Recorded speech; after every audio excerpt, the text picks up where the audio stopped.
Welcome to New Beginnings with Karen Delk, where we celebrate the creativity, courage, and wisdom of people creating change. We highlight those who chart new paths, make new life and career choices, and face turning points. We explore lessons that accompany changes, both welcome and unwelcome. New Beginnings covers topics from the worlds of business, education, health, and the arts. Our guests and the stories we share inspire viewers to make positive changes within their own lives and communities. Now here is our host, Karen Delk.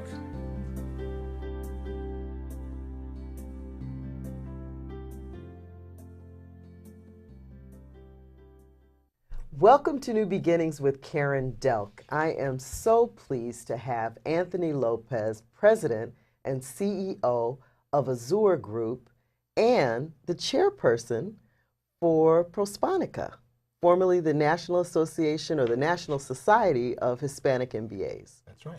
So thank you so much for appearing on the show. My pleasure. Thank you, Karen. We met in June, and immediately when you told me that you have authored books on leadership, I said, I have to have you on. And I'm so pleased we're going to be talking about one of my favorite subjects, and I know one of yours as well. Indeed. On leadership. Yes. So tell us a little bit about why you wrote books on leadership. There's a little bit of a story behind that. Okay. It starts with a bit of a sad story. My mom, who's now passed away of cancer many years ago, was first diagnosed with cancer, and I was in the hospital with her before her surgery. And I was having one of those one-on-one moments with your mom. And she looks at me and she goes, you know, I'm not happy with you. Now, when your mom tells you you're not happy with you, yeah, that's not good. Mom, I've been a good boy. What do you mean? Right. She says, well, you never published any of your work. Now, she was referring to some fictional work that I've never published. It's just a hobby. And I said to her, Mom, come on, my work sucks. And she goes, I have read worst. Okay. And I said, you know what, so have I. She goes, I'd like you to get it done. And I said, well, if you want me to write something, I'm going to write something about leadership, because I think I have something to say about that. She said, I don't care if you write a comic book, I want you to get it done. So that's what prompted the first book, The Legacy Leader, Leadership with a Purpose. And I feverishly spent many hours on airplanes, because I spend a lot of time on airplanes, writing, and then transcribing, and writing some more and transcribing. And ultimately was able to publish the first book, The Legacy Leader, Leadership with a Purpose, 6 months before she died, and dedicated it to her, and was able to give it to her and say, now take me off the bad boy list. So that began the first book. Right. Never intending to write any more. Right. It was just something that Mom said to do. Right. But it got a pretty good reception, and the concept was unique enough and new enough. And my daughters, who were young children at the time, were excited that Daddy had written a book. Okay. So it had a motivational effect on them as well. Right. And that's what started the journey of writing the books. The others came as a result of, so the first one, the Legacy Leadership, the Legacy Leader, Leadership with a Purpose, is about what I think the most fundamental things are about a leader, character and integrity. And it also then covers what I think the mechanics of leadership are. And those are very subjective, right? You write from your experience, you write from what you think a good leader is, and what a good leader is not. And then one day I'm sitting there with my colleagues in Johnson & Johnson, where I was working at the time, and we started talking about the project we had just finished called Project Red Hand. It was a really cool project that did something pretty impressive. And that led to the second book, Breakthrough Thinking, The Legacy Leader's Role in Driving Innovation. And then a few years later, we're sitting there again talking at another cafeteria at Johnson & Johnson, and we were lamenting about how our leaders above us were losing their way. And we thought, what is it? And I said, yeah, it's like they get a lobotomy when they get promoted. And I thought, ooh, that's a cool title. So I wrote The Leader's Lobotomy. The Legacy Leader Avoids Promotion-Induced Amnesia. And then that got pretty good reviews, and I was written more in a story format. I used some interesting characters and funny stories. And then a few years later, I said, well, let's see, we've got the mechanics of leadership. We've got how to apply them to drive breakthrough thinking and innovation. We've got what not to forget as you grow in your career as a leader. What's next? And what became next was a sequel of that book with the same characters, and I wrote The Leader in the Mirror. the legacy leader's critical self-assessment. So I said, okay, so now the leader knows the mechanics, knows how to apply them, doesn't forget them as they grow along their journey. Now let's evaluate ourselves. Sort of a 360 done the personal way. Right. And so that book then led to the second edition, this book that we have here, of The Legacy Leader, where I added a few chapters that I felt were missing from the first version. A chapter on courage, a chapter on diversity, and the leader's role in that. And then that became the Legacy Leader series of books. Wonderful. Completely accidental over the past 15 years, but here we are talking about them. And all because your mom. All because Mom said I needed to get it done. That's wonderful. That's right. That's wonderful. So the legacy part, let's talk about that. Why you chose that? Because I love that as an umbrella. Because what you're leaving behind is what I think of in legacy. Is that what your thought was? That's exactly right. The entire purpose of leadership is to think about what legacy you will leave behind. It's not an option, right? You will be remembered for something. I will be remembered for something. Whether it's by our children, our spouses, our friends, our family, our colleagues, in some cases history books. Right. But you will be leaving something behind. That's not a choice. That's not a choice. That's not an option. The only choice or option is, what will that be? Yes. Right? And so if we get up every day and think about, okay, what do I want my legacy? And I wish I did this more often, by the way, right? It's great. We can preach all the things that we think we should do. We don't always do the things that we preach. That's right. But if I get up every day, and I honestly wish I did this, and think, how do I want to be remembered? Then my actions and my behaviors, both as a human being, absolutely, but certainly as a leader, would be guided by that. And if you think about some of the more obvious examples of where leaders have failed in the public arena, where we all see the failure, it often is probably, you said, man, what were you thinking, right? And if you then say to yourself, I met a gentleman by the name of Ken Blanchard, Dr. Ken Blanchard. Oh, yes, I love the 1 Minute Manager And author. He is the guru of our time. And I had the privilege of being his overnight guest at his home. Wow. Where I learned more from him in 24 hours than I have in years of studying anybody. Now, what's the story behind that? Well, so I had met, a colleague of his, and that we were using his company to do some work for us at Ansel Healthcare, a company that I was the president and general manager for back some years, not that long ago. And so she says to me, Ken would love to meet you. Ken, and I said, Ken, as in Dr. Ken Blanchard? She goes, oh, yeah, he would love to meet you. I said, jokingly, I said to her, well, if you make that happen, that'd be great. She goes, oh, I'll make that happen. And I thought, yeah, okay. Well, long story short, she invited, she introduced us. Right. He invited me to his home as his overnight guest. Wow. And then we sat there in his kitchen, chatting about life and leadership. And he's a wonderful man, considered a Christian man who considers himself the spiritual leader of his company. And so we spent some time at his kitchen. We spent some time at the golf course the next morning together, and we talked about legacy leadership in his books. Yeah. But he read to me his obituary. He pulled out his obituary and read it to me. Now, he said, now, Tony, I'm not reading this because I have a death wish or because I'm morbid. He says, but this is what I want and what I would wish my daughters or my family to say about me when I'm gone. And he says, and I read it to myself every single morning as a reminder of, if I want them to say this about me, then I'm going to have to behave a particular way. And that's the legacy I want to leave behind. So for me, legacy is, what I hope my daughters, my family, my granddaughter will one say, yeah, Daddy and Grandpa was a good man. Yeah. And he was a good businessman as well. But first and foremost, what do you want them to say? Yeah. So that's where legacy comes from. Yeah, that's powerful. When I hear that, I think about it's aspirational. And to your point, you're always thinking, well, what do I want people to say about me? Sure. And what my dad would always tell me is, he says, what do you want people to say about you when your name comes up and you're not in the room? And he uses that more about reputation. Right. But the same goes for legacy too. So, I hear that. So let's talk about, do you think there's a crisis in leadership today? And if so, what is it? I don't know if there's a crisis in leadership. There might be, in some cases, a vacuum Okay. of leadership. And in some industries, we may have a crisis. In some governments, we may have a crisis.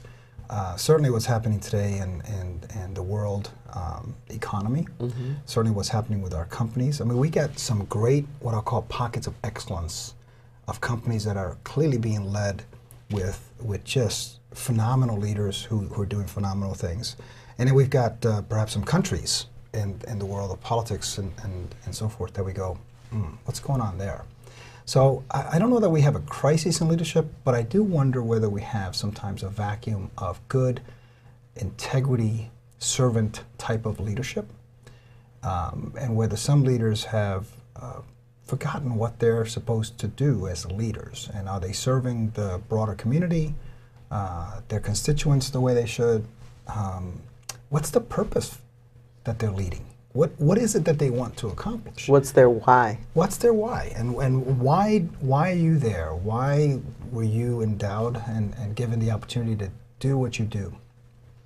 I think when we do have a failure in leadership, whether it's in a company, in a church, in a community, wherever, you can always typically point it back to some character flaw. You took the words right out of my mind. Right? Yes, absolutely. Whether that's their inability to be truthful, inability to not be arrogant about who they are and who they serve, and as leaders, we need to constantly hold that mirror up. And this is again where I failed miserably at times, right? Where you go, my goodness, you're just not holding up to the standard that you write about. Fortunately, I joke, I said, again, the preacher preaches, he doesn't always live to what they preach. But I think that's where leaders sometimes fail, right? Where they don't think about the basic fundamental things of, am I leading with integrity? Am I leading as a servant leader? Am I putting others first?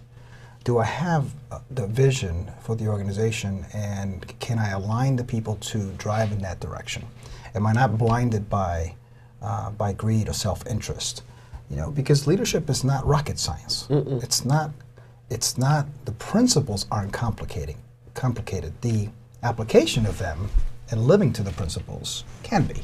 Absolutely. So Absolutely. A crisis. We have crises from time to time in leadership, but fortunately, I think of a gentleman like Alex Gorski, the current CEO and chairman of Johnson & Johnson. I happen to know him, like many other people, and I've had the chance to talk to him from time to time and spend some time with him. This is someone who's leading Johnson & Johnson ably. I mean, the largest company, healthcare company, one of the largest, if not the largest healthcare companies in the world, one of the most respected companies in the world. And I think Alex just does it with such grace and such integrity.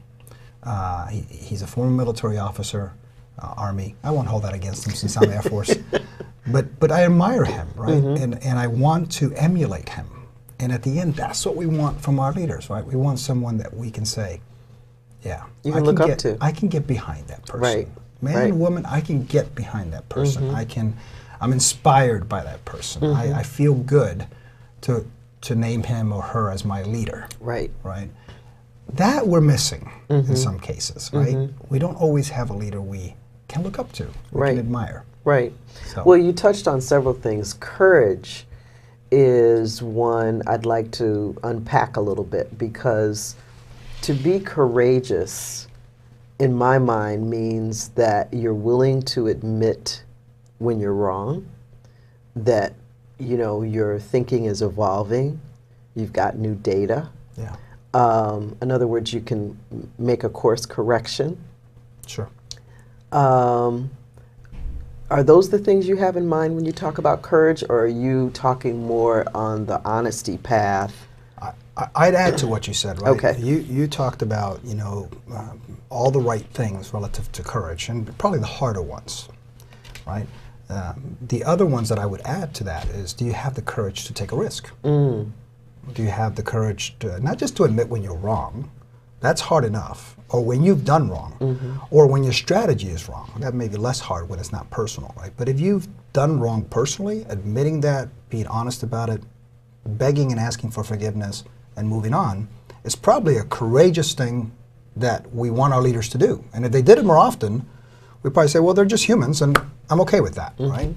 But do they have the courage to take a risk? Do they have the courage to anticipate a business area that's evolving? Do they have the courage to open up a new market in an area? Or do they wait to follow, right? So courage is not just about the personal courage you need to have, but do you have, particularly for small business owners, because when they make a decision, it's coming out of their pocket. Absolutely. Right? And as they say, when you put your money where your mouth is, that's probably pretty courageous, right? And I had the fortunate pleasure at Azure Group of working with a number of very courageous entrepreneurs who are making decisions every day, taking some risks, and putting their money behind it, and putting their own reputation and time behind it. That's courageous, right? It's easier when you're dealing with other people's money, or when it's not kind of personal. But yeah, I think you hit it right on. Courage is about the dynamic of, am I courageous enough to stay true to my principles? Am I courageous enough to tell the truth even when it's hard, especially when it's about myself? That's courageous, right? Am I courageous enough to take the consequences for my actions? I hope I pass those tests. Well, I'm still on that journey. We'll see. Yeah, We'll yeah. see. Now, with business, oftentimes you have investors, you have shareholders, you have board of directors, each with their own set of interests. Right. And then as a CEO, you have employees that you have to also satisfy. How do you have the integrity that you talk about, satisfying all of those key stakeholders? Well, that's a terrific question, right? I think it starts with the very first trait that we need in leaders, and that's to be visionary leaders, to have defined a vision and a direction. Leader that probably doesn't know how to go there, or how to get there. They might have some ideas, right? But John F. Kennedy said, let's go to the moon. He had no idea how to get there, but he said, let's go, right? And so it starts, if you've established a vision and a mission and some what I call key imperatives, similar to what we've done at Azure Group and I've done in other companies before.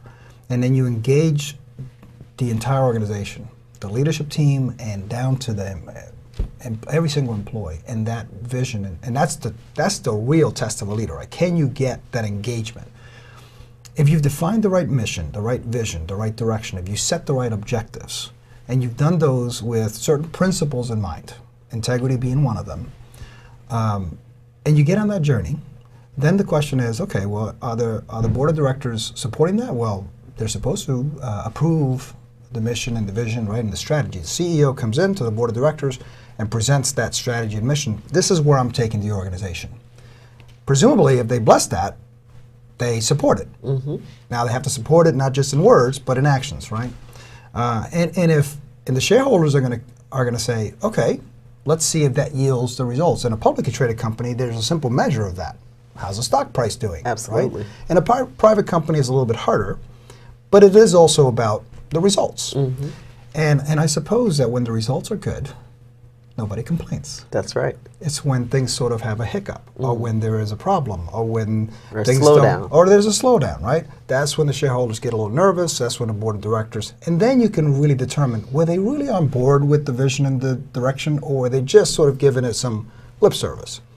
Now, when that falls apart, if you as a leader say, this is where we want to go, and these are the values by which I plan to lead the organization, and this is what I'll stay true to, and I think the sort of the underpinning of your question is, what happens when that's in conflict, or they no longer either support that or agree with that, they being the board of directors or the shareholders?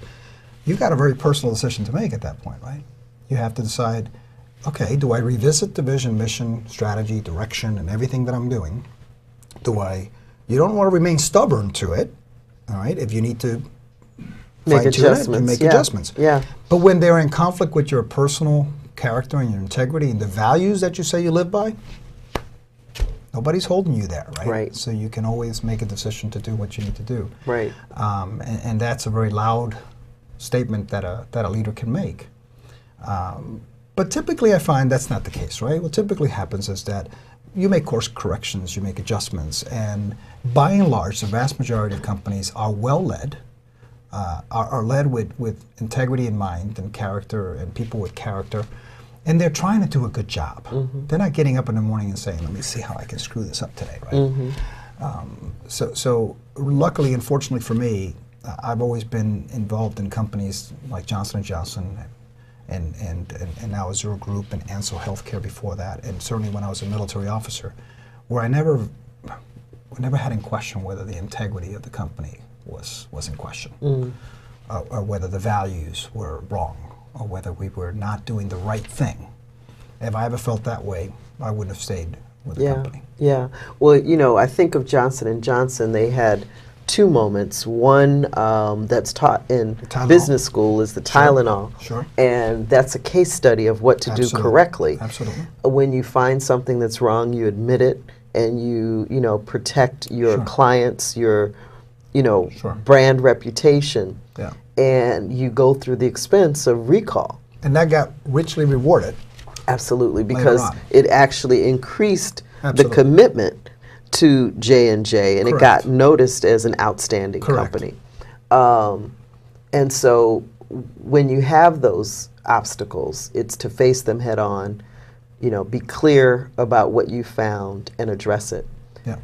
We can think of other companies that have imploded that, you know, tried to hide what they were doing wrong, and they suffered greatly. I'm thinking of the Enrons. And of course, that's the same one I was thinking of. Yeah, you know, those companies. One that's here local in the Princeton area, where the CEO was not necessarily thinking of the shareholders and the stockholders, is Tyco. You know, Dennis, I forgot his last name, but he was actually jailed. Oh, wow. But Tyco remains. They've gone through some reorganizing and spun some things off, not necessarily as a result of that, but I think they redefined kind of their core markets, and they're doing quite well. Yeah. So, you know, a well-run company, to your point, can survive those hiccups if the broader leadership is strong and focused on direction. Yeah, absolutely. I mean, an organization should be bigger than any one leader. But of course, you know, the leader can set the tone and can either propel it forward, or it can give it a nudge backwards, right? Absolutely. The question is, can they recover from that nudge backwards? And in some cases, companies do. But you mentioned the Tylenol example, and you know, reading the history books and all that, and having been at J&J for 18 years, it is a case study that still today everybody talks about. And what a lot of people don't know about that is that some of the early analysis that J&J did when the first cyanide, you know, was found and all that, and the pills, and I don't know all the details. However, they had enough information to know that the likelihood of that being further, of happening again, or even broader, that it was a pretty isolated case, was near zero, near zero, and they would have been, by most standards, they would have been perfectly within their right, and certainly from a regulatory perspective and even a legal perspective, they didn't need to recall the product, very likely. But that wasn't what they did. They chose to take the higher road and to make the tougher decision, right, under their CEO. I think his name was Burke at the time. And they said, no, this is bigger than that case, right? This is about something much broader than that. And they made a very courageous decision, and a very expensive one. Absolutely, at the time, very expensive. right? J&J wasn't the company of size that it is then, today. Right. Yeah. But now here we are. Tylenol still the #1 brand recommended by, you know. Yeah, trusted. Right. That's the word. Yeah, right? trusted. They earned that trust through their actions. Yeah. And I think without that, and that's probably what most fundamentally a leader needs to have, is the trust of the organization. That doesn't mean the leader won't make mistakes. Absolutely. It doesn't need that the leader knows everything. In fact, quite the opposite. But does the organization and the people around him or her trust that leader? And that they will always put the interests of the organization first, that they will be consistent with their behaviors, that they will act in a high integrity and high ethical way, that they will be courageous, that they will have loyalty to the organization rather than to themselves, that they will anticipate the needs of the organization, that they will foster the talent and nurture the talent and mentor them and coach them and invest in them. I can get behind that kind of leadership. Absolutely, absolutely. Yeah. We only have a few minutes, but I wanted to ask you, actually less than a minute, what is your focus for 2018? Well, I just joined a Azure group just not quite 3 months ago. Okay. So my focus right now is to embark on the journey with that company and drive it to new levels of performance, and I'm excited about that, and hopefully the team is also excited about that. But my focus also will be my family. For the past many years, I have had the fortune of having some amazing professional opportunities at Ansel, at J&J, at CareFusion, but those jobs have been quite demanding from a personal standpoint. I've traveled 300,000 miles per year. Wow. Air miles per year for the past 5 consecutive years. Now that gives you a lot of perks when you're flying with United Airlines and American Airlines. Yes. But I'd be happy to trade those perks. And so I'm a pretty newly minted grandpa. Oh, congratulations. So, thank you. So I plan on spending a bit more time building that legacy. Absolutely. And being a more present grandpa. So I don't want to miss any of that. Of course. So my focus has shifted. I'm still very active professionally. I'm still writing books. I'm still speaking. I'm still doing as much as I can with the local community, and certainly with the Hispanic community and professional community. But family has to come first. Absolutely. Well, thank you so much for being a guest on our show, and I'd love to have you back when we talk about your next series of books. Let's do it. All right, Pleasure great. to be here. Thank you. Thank you for tuning in to New Beginnings with Karen Delk.